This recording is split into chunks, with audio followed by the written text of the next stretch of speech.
Now guys, we are starting our next chapter, chapter number 3, periodic classification of elements and periodicity in properties। तो यहाँ पर इस chapter के अंदर हम बात करेंगे एलिमेंट्स, उनकी प्रॉपर्टीज़ के बारे में, साथ ही में जो भी हमारे पास जितने भी एलिमेंट्स हैं उनको टेबुलर फॉर्म में मतलब कि एक क्लासिफाइड किया था अलग अलग साइंटिस्ट ने अपने अपने टाइम के अंदर, उसके बारे में बात करेंगे। तो ये एलिमेंट्स जो हैं मतलब आज के दिन में अगर देखा जाए तो वी हैव 118 एलिमेंट्स नोन। ये एलिमेंट 118 एलिमेंट्स जो हैं जो अब आज की तारीख में वो डिस्कवर हो चुके हैं और उनका क्लासिफिकेशन हो चुका है, उनका नॉमेनक्लेचर हो चुका है। पुरानी बुक्स के अगर देखा जाए तो वहाँ पर 114 एलिमेंट्स थे। 114 एलिमेंट्स उनके सब हम बारे में हमारे पास इंफॉर्मेशन थी। तो बिफोर 2016 की बुक्स के अंदर वो सब 114 थे। अब नाउअडेज इट इज़ 118 एलिमेंट्स। तो ये जो 118 एलिमेंट्स हैं उनको एक साथ याद रखना, उनकी प्रॉपर्टीज़ के बारे में, उनकी केमिकल फिज़िकल प्रॉपर्टीज़ के बारे में या उनका इलेक्ट्रॉनिक कॉन्फ़िगरेशन है, वो सब कुछ एक साथ स्टडी करना, एक साथ उनको याद रखना, it is little bit difficult. That's why some scientist thought that कि we can classified them just like that कि भाई जैसे अगर आप देखें कि भाई इफ़ यू आर सपोज़ आप कोई जनरल स्टोर में गए हैं कुछ परचेजिंग करने के लिए, ठीक है, और वहाँ पर आप जाए, फॉर एग्ज़ाम्पल आपको कोई सोप परचेज़ करना है, नहाने के लिए कोई सोप परचेज़ करना है, तो अगर आप कोई ऐसी दुकान, ऐसे शॉप में जाए जहाँ पर ये सामान जो है उसको प्रॉपरली रैक में अरेंज नहीं किया हुआ है, मतलब जो कुछ कहीं पर भी पड़ा हुआ है, तो ऐसे सिचुएशन में अगर आपको वो सोप फाइंड करना है पर्टिकुलर कंपनी का, then you find difficult to find it. लेकिन अगर उसी के साथ में अगर आप कोई मॉल में चले जाए, कोई सुपर मॉल में चले जाए, सुपर मार्केट में, तो आप देखेंगे वहाँ पर हर एक चीज़ को अपने अपने रैक के अंदर अपने अपने जगहों पर उसको अरेंज किया होता है, अलग अलग जगहों पर। जैसे कि नाश्ते का अलग काउंटर होता है, मिल्क प्रोडक्ट्स का अलग काउंटर होता है, सोप का, डिटर्जेंट का, हर एक का अपना अपना अलग अलग डिपार्टमेंट होता है। और वहाँ पर भी सोप के अंदर भी देखा जाए तो कपड़े धोने वाले अलग रखे होंगे, बर्तन धोने वाले अलग रखे होंगे, नहाने वाले अलग रखे होंगे, उनमें भी फिर कंपनी वाइज रखा होगा। तो ये क्लासिफिकेशन हुआ है और उसके अकॉर्डिंग देखा जाए तो you find very easy to find some product. Same thing यहाँ पर भी एप्लीकेबल है।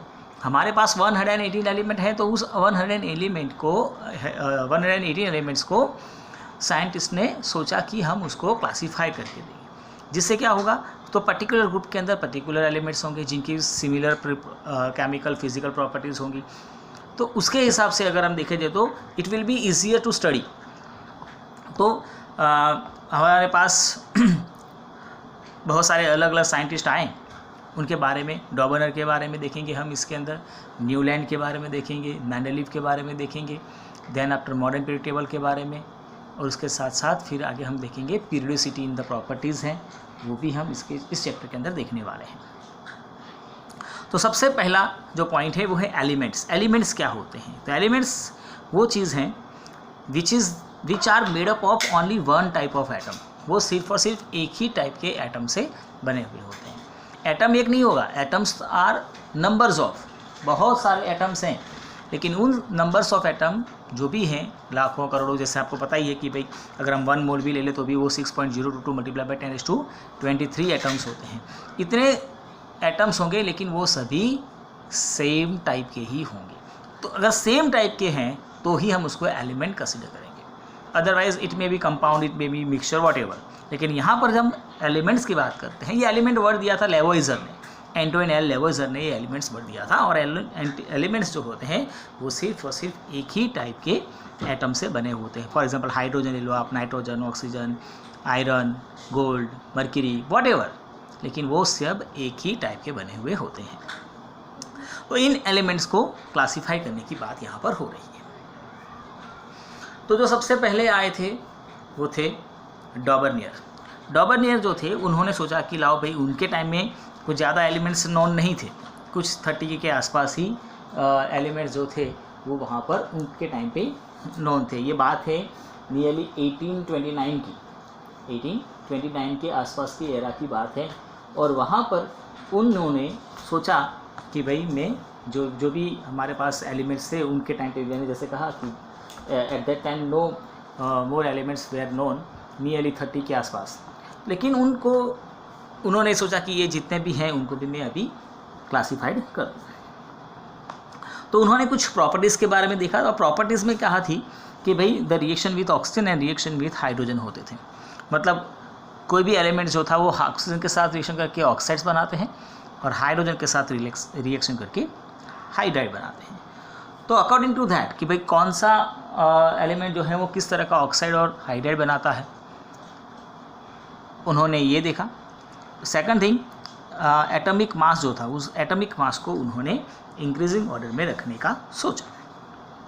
अब यहाँ पर 3 के ग्रुप्स बन रहे थे, जो भी सिमिलर प्रॉपर्टीज़ वाले थे उनके 3 ग्रुप्स बन रहे थे। That's why this law is known as the Dobereiner's triad law, या तो फिर Dobereiner's law of triad. Triad मतलब 3, एक ग्रुप के अंदर 3 मेंबर्स होंगे तो उसको हम ट्रायड कहते हैं। फॉर एग्जाम्पल अगर देखिए आप यहाँ पर कि भाई लिथियम है, सोडियम है, पोटेशियम है, if they react with the oxygen they produce Li2O, Na2O, K2O। तो आप देख सकते हैं यहाँ पर सब सिमिलर कंपाउंड्स बना रहे हैं विथ ऑक्सीजन। सेम वे अगर हाइड्रोजन के साथ इनका रिएक्शन किया जाए तो ये बनाएगा LiH, NaH, KH। So we can see here the hydride and the oxides are by these elements are similar. It means they have similar chemical properties. तो उनको एक ग्रुप में रखना था। साथ ही में क्या देखा गया था, उन्होंने क्या किया था कि भाई सिमिलर प्रॉपर्टीज़ वालों को एक ग्रुप में रखने के साथ साथ हम उनको इंक्रीजिंग ऑफ एटॉमिक मासेस के ऑर्डर में रखेंगे। तो सबसे पहले लिथियम का एटॉमिक मास जो था 7 था, तो वो उसके बाद सोडियम 23, उसके बाद पोटेशियम जिसका एटॉमिक मास था 39। ये अरेंज करते उन्होंने एक बात ऑब्जर्व की कि यहाँ पर अगर हम फर्स्ट एंड थर्ड का एटॉमिक मास का एवरेज निकालें, या मतलब कि first plus third divide by 2 करें, तो उसका जो आंसर आएगा वो नियरली या तो is equal to the second, मतलब को दूसरे के जितना होगा या उसके आसपास में होगा। जैसे यहाँ अगर ये फॉर एग्जांपल अगर हम इसकी बात करें तो लिथियम का 7 है, पोटेशियम का 39 है, 7 + 39 डिवाइड बाई 2 करेंगे तो आंसर आएगा 23, which is the atomic mass of the sodium. तो इस तरह से उन्होंने ट्रायड बनाए। कैल्शियम, स्ट्रोंजियम, बेरियम उन्होंने एक ग्रुप बनाया था, क्लोरीन, ब्रोमीन, आयोडीन का एक ग्रुप बनाया था, और इस तरह से उन्होंने जो एलिमेंट्स थे उनको वो अरेंज करते गए।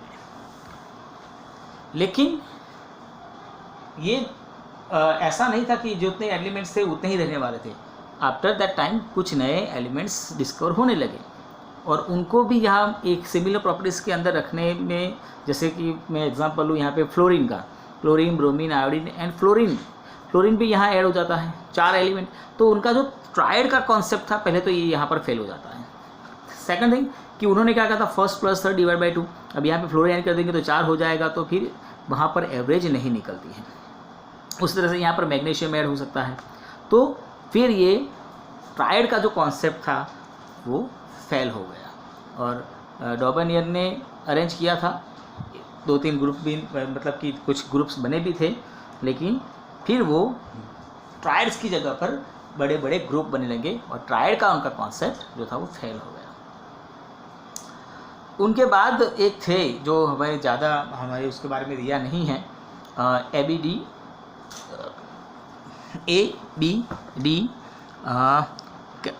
कैंकोवाइट्स। उनका जो मॉडल था it is known as helix table, या तो it is also known as the cylindrical table. ये दिया था ABD कैंकोवाइट्स। ये जो था it is given in the 1862, French scientist थे, ये जियोलॉजिस्ट थे, एग्जैक्टली ही वाज जियोलॉजिस्ट। उन्होंने ये दिया था, but it is quite complex, ये ज़्यादा कॉम्प्लेक्स था, ये सिलिंड्रिकल शेप में था, तो ज़्यादा फिर वहाँ पर वो साइंटिस्ट का उनको ज़्यादा अट्रैक्शन या ज़्यादा अटेंशन मिला नहीं, तो इतना ही हमारे पास उनकी इंफॉर्मेशन है। हेलिक्स टेबल याद रखिएगा आप, सिर्फ helix table given by AEBD चैनकोर्टस, और ये जो था it is given in the 1862 which is cylindrical in shape. उसके बाद जो थे वो आए न्यूलैंड। ये डोबनियर और न्यूलैंड के बारे में तो हम 9th में पढ़कर आए हैं, तो ज़्यादा हमारे पास तो मतलब वी नो अबाउट दैट। तो the Newlands law it is known as law of octaves which is given by Newland in 1865। तो 1865 के अंदर उनके पास जो नॉन एलिमेंट्स थे उन्होंने वहाँ पर अरेंज करने का ट्राई किया। नियरली कुछ 46 के आसपास कुछ एलिमेंट्स थे वेयर नोन, तो उन्होंने उसको वहाँ पर अरेंज करने का ट्राई किया था। वहाँ पर उन्होंने ये जो ऑब्ज़र्व किया था वो बात कि भाई अगर हम एलिमेंट्स को उनके इंक्रीजिंग ऑर्डर में अरेंज करते हैं तो every 8th element has the similar property of the first one. मतलब अगर एक का फर्स्ट और 8th एलिमेंट अगर देखा जाए तो उनकी प्रॉपर्टी सेम होगी, सेम वे सेकंड और 9th की प्रॉपर्टी सेम होगी, same way 3rd and 10th की एलिमेंट प्रॉपर्टी जो है वो सेम होगी। तो उन्होंने भी डोबनर के जैसे ही इंक्रीजिंग ऑर्डर में अरेंज किया, लेकिन ट्रायड के फॉर्म में नहीं। एज यू नो सा रे ग म प ध नि सा, तो आप देखें सा रे ग म प ध नी के बाद अगेन सा रिपीट होता है। उसी तरह से यहाँ पर जैसे पहले फर्स्ट नंबर पे हाइड्रोजन है, then after lithium, beryllium, boron, carbon, nitrogen and oxygen. उसके बाद आता है फ्लोरीन, तो fluorine has the property similar to the hydrogen as well as. उसके बाद आता है sodium has a similar property with the lithium, then after magnesium, aluminium. अगर आप उसको ऐसे ही अरेंज करते जाएं तो सल्फर के बाद आता है chlorine, again chlorine has a similar property to that of the fluorine. That's why he every 8th element repeat and placed under the first one. और इस तरह से उनका जो टेबल बना था which is known as the law of octaves, Newlands law of octaves. तो यहाँ पर बहुत अच्छा उनको सक्सेस होते हुए दिख रहा था कि भाई देखो मैंने मस्त लिए जो था अरेंजमेंट कर दिया है, सभी एलिमेंट्स जो हैं वो आ रहे हैं। So when we arrange elements in their increasing order of their atomic masses, then properties of the first element is similar to that of 8th element, ठीक है। and it is successful but only for up to calcium। ये calcium तक ही right था, क्योंकि उसके बाद heavier elements जो थे वहाँ पर वो सही से उनको अरेंज नहीं कर पाए थे। कहीं कहीं जगहों पर उन्होंने एक ही ग्रुप के अंदर दो एलिमेंट्स रख दिए थे, और दोनों एलिमेंट्स की डिफरेंट प्रॉपर्टीज़ होने के बावजूद उन्होंने एक ही ग्रुप में रखा था, and which is the drawback of the Newlands law of octaves. तो वहाँ पर न्यूलैंड जो थे वो भी काफ़ी हद तक सक्सेस हुए, लेकिन कंप्लीटली सक्सेस वो भी नहीं हुए थे। उनके बाद एक और साइंटिस्ट नए आए, Lothar mayor. In the year of 1868 की बात है। उन्होंने एक पैटर्न बनाई थी, मतलब कि जो भी एलिमेंट्स नोन थे उनके उन्होंने प्रॉपर्टीज़ को वॉल्यूम वर्सेस मास का एक ग्राफ ड्रॉ किया था और उनके ऊपर से वो अरेंज करते गए। बट अगेन ये भी जो था वो क्या बोलते हैं, न्यूलैंड के साथ उनकी काफ़ी सिमिलरिटीज़ थी, लेकिन again it is very complex, और ये भी कुछ ज़्यादा साइंटिस्टों ने उनको भी ज़्यादा इम्पोर्टेंस नहीं दिया था। उसके बाद जो आए, जिसके बारे में आप बहुत कुछ जानते हैं, 9th में इसके बारे में बहुत कुछ हमने पढ़ा हुआ है, और वो थे दमित्री मेंडेलीव।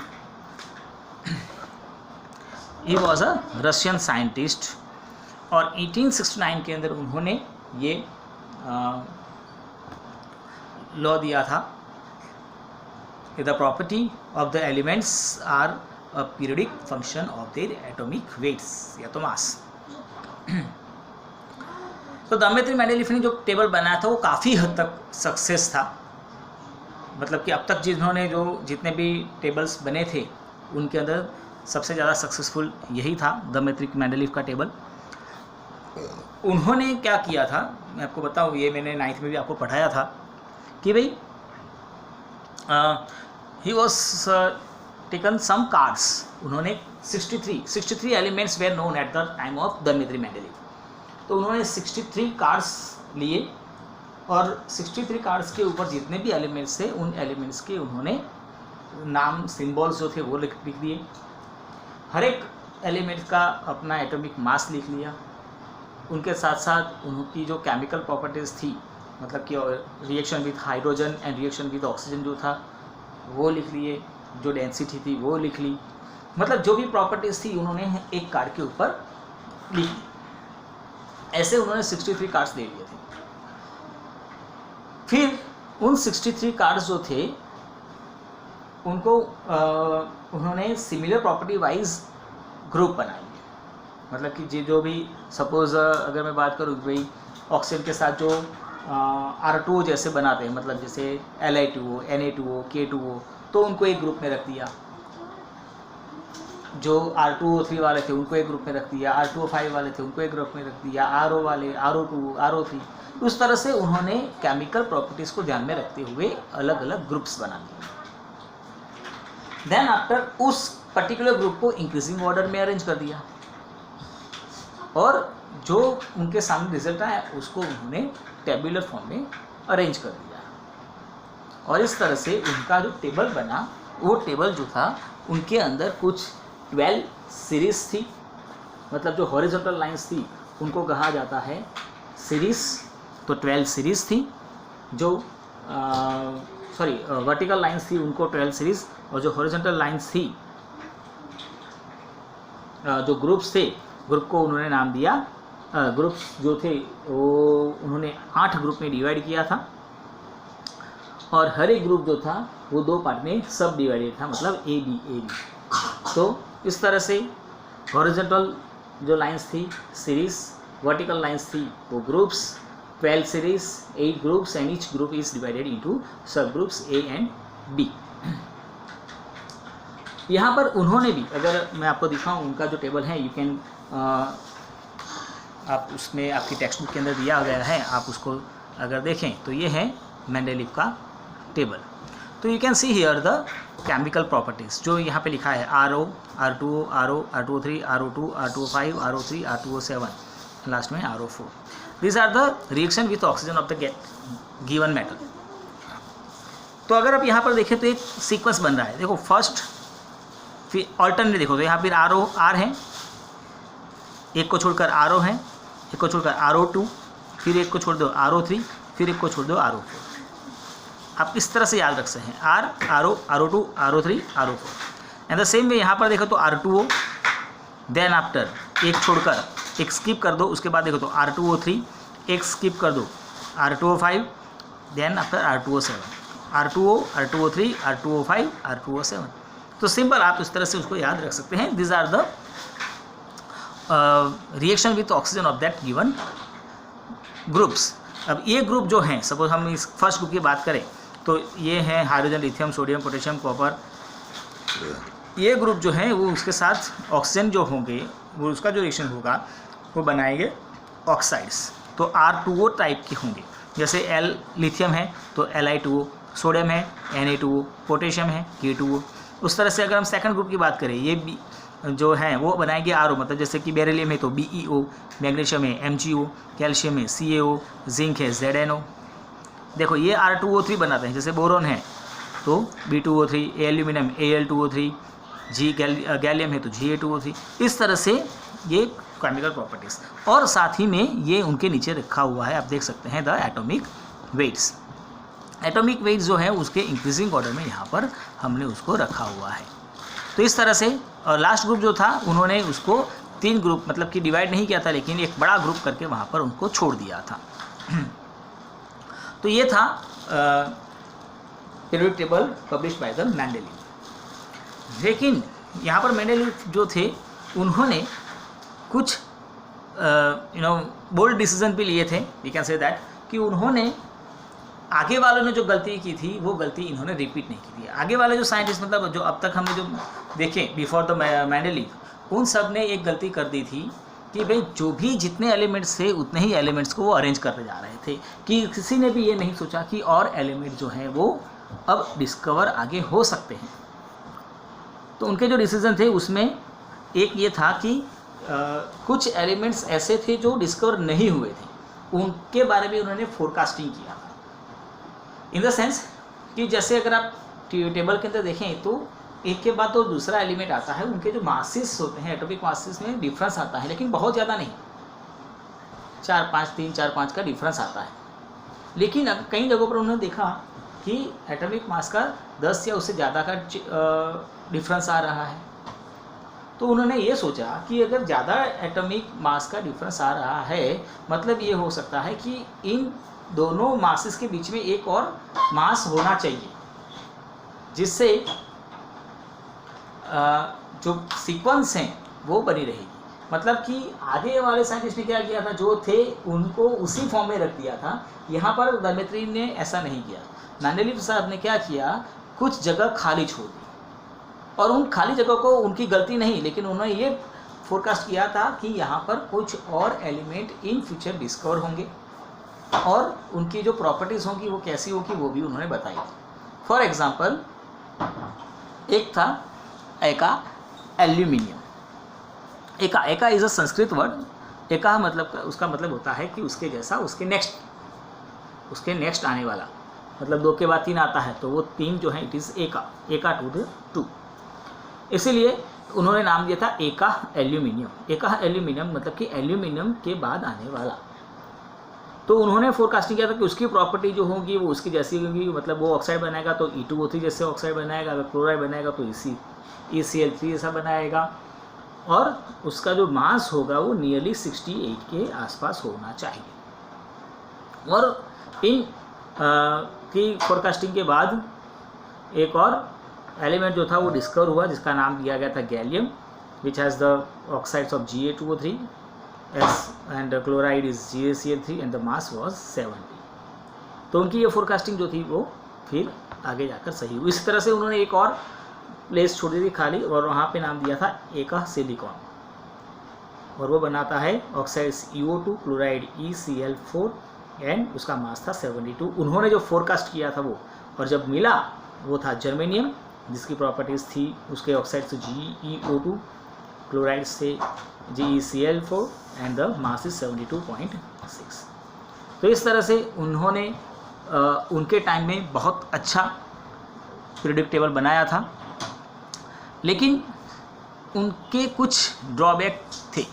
वो तब तो सक्सेस था, लेकिन आगे जाकर फिर वो कुछ जैसे जैसे नए नए एलिमेंट्स आते गए, साइंस में नई नई डिस्कवरी होती गई, तो फिर उनके अंदर भी कुछ ड्रॉबैक दिखे। पहला ड्रॉबैक तो यही था कि उन्होंने अपने ही रूल्स को फॉलो नहीं किया था। यहाँ पर आपने देखा कि क्या लिखा है, लॉ क्या था, the properties of the elements are a periodic function of their atomic weights. मतलब जैसे जैसे एटॉमिक वेट्स चेंज होगा उसी तरह से इंक्रीजिंग ऑर्डर में उनकी प्रॉपर्टीज़ भी चेंज होगी। लेकिन उन्होंने अपने ही टेबल के अंदर देखा जाए तो कोबाल्ट और निकल, कोबाल्ट का एटॉमिक मास था 59.9, वेरेस निकल का 59.0। तो पहले निकल आना चाहिए था, बाद में कोबाल्ट आना चाहिए था, लेकिन उन्होंने प्रॉपर्टी को ध्यान में रखते हुए अरेंज किया था। तो पहले कोबाल्ट आता था, बाद में निकल आता था। तो वो अपने ही पीरियोडिक लॉ को फॉलो नहीं कर रहे थे। उसी तरह से टेलोरियम और आयोडीन था। टेलोरियम का जो था 127.6 मास था, जबकि आयोडीन का 126.9 था। मतलब पहले आयोडीन आना चाहिए था, लेकिन पहले आप जैसे आप देखें यहाँ पर ये रहा टेलोरियम एंड आयोडीन 127.6 है और 126, तो पहले ये आना चाहिए, बाद में ये आएगा। लेकिन अगर आयोडीन को यहाँ रखते हैं, टेलोरियम को यहाँ रखते हैं, तो प्रॉपर्टीज़ जो हैं वो सेट नहीं होती थी। उसी तरह से कोबाल्ट और निकल में भी था। तो ये जो थे मतलब कि उनने अपने ही लॉ को फॉलो नहीं किया था, उनको चेंज किया था। देन सेकंड ड्रॉबैक था, वो था पोजीशन ऑफ हाइड्रोजन। हाइड्रोजन जो है वो एक ऐसा एलिमेंट है जिसकी प्रॉपर्टीज़ कभी कभी वी थिंक दैट कि वो 17 ग्रुप, मतलब कि अभी जो हैलोजन ग्रुप हैं जिसको क्लोरीन, ब्रोमीन, आयोडीन जो है उनकी जैसी प्रॉपर्टीज़ वो रखता था, क्योंकि वो सभी डाई एटॉमिक मॉलिक्यूल हैं, Cl2 F2 I2 वो बनाते हैं, उस तरह से हाइड्रोजन भी H2 बनाता है, तो 17 ग्रुप में हो सकता था। लेकिन अगर हम उसकी वो देखें इलेक्ट्रॉनिक कन्फिग्रेशन, तो 1s1 उसमें आउटर मोस्ट में 1 इलेक्ट्रॉन होता है, जैसे लिथियम सोडियम पोटेशियम में भी वही होता है। तो उनको फर्स्ट ग्रुप में रखा जाए या 7 ग्रुप में भी रखा जाए, कभी वो मेटालिक प्रॉपर्टी कभी वो नॉन मेटालिक प्रॉपर्टी शो करता था, इसीलिए उनको वो हाइड्रोजन की फिक्स पोजीशन नहीं होनी चाहिए थी, लेकिन उन्होंने उसको फर्स्ट ग्रुप में पोजीशन दे दी थी। तो वो एक उनका मेजर ड्रॉबैक था। और सबसे बड़ा ड्रॉबैक था आइसोटॉप्स, जो बाद में डिस्कवर हुआ। आइसोटॉप्स जो थे, अब अगर देखा जाए तो जैसे कार्बन की बात करें तो कार्बन जो है उसके 3 आइसोटॉप हैं, C12, C13 एंड C14, और उनका जो टेबल था वो एटॉमिक वेट्स के ऊपर डिपेंड था। अगर ऐसा करते हैं एटॉमिक मास के ऊपर अरेंज करने जाए तो कार्बन के ही 3 पोजीशन होनी चाहिए थी। उसी तरह से ऑक्सीजन के भी थे। नंबर्स ऑफ एलिमेंट ऐसे बाद में हमें मिले, हाइड्रोजन ही ले लो, प्रोटियम, ड्यूटेरियम एंड ट्रिटियम। तो इन सभी जो आइसोटॉप्स थे उनको भी पोजीशन देने में प्रॉब्लम्स क्रिएट हो रहे थे, और इन्हीं रीज़न से मेंडलीव का जो पीरियोडिक टेबल था वो भी फेल हुआ। So these are the, we cannot say that failure, but they are the drawbacks of these Dmitry Mendeleev periodic table। और उसके बाद जो आया था मॉडर्न पीरियोडिक टेबल, वो नेक्स्ट वीडियो में हम उसके बारे में देखेंगे।